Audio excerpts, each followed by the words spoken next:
Guys, kereta 7 seater, MPV besar, aircon blower sampai ke belakang. Ini Izora tahun 2018, full spec, premium, full leather. Ada monitor lagi kat bahagian tengah. Lepas tu dia punya mileage rendah guys. Baru 105 sahaja, okey. Kereta tip-top condition, saya boleh jamin 100%. Bebas daripada major accident, bebas daripada banjir. Yang ni siapa nak buat full loan, bulanan dalam 400 lebih je guys. Gaji serendah 1,500-1,600 dah boleh cuba dah full loan untuk kereta ni. So buat kawan-kawan yang tengah nak mencari kereta MPV yang besar, yang luas, yang selesa, ini kalau bawa jalan jauh memang jimat, okey.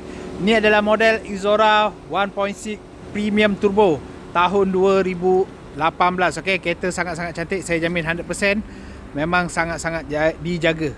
Kalau nak banding kereta ni dengan Alza, saya boleh katakan kereta ni lagi besar, lagi luas, lagi selesa. Kalau nak bawa keluarga sampai 8 orang pun boleh, tak ada masalah, okey. Ruang boot dia pun besar, even dia punya aircon blower sampai ke belakang.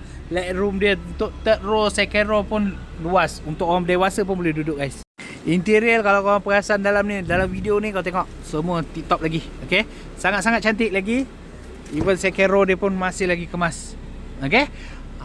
So siapa yang rasa nak lebih info kereta ni, PM dengan saya cepat. Okey, jangan risau untuk enjin, gearbox, turbo saya bagi 3 tahun warranty. Okey. So kalau kau tengok memang tak ada kesan accident langsung.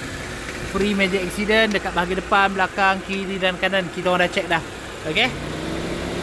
So siapa yang rasa nak kereta ni punya info, DM dengan saya cepat-cepat, kita bincang. So kalau kau nak cari kereta yang cantik-cantik, cepat PM dengan saya, isi borang biru dekat bawah ni, atau boleh pergi ke profile, ada link dekat situ, okey. So nanti kita jumpa dalam Wasabi, okey. Nak mencari kereta terpakai, cari saya Syahrin Sulaiman di Maf Auto. Assalamualaikum. Calik guys.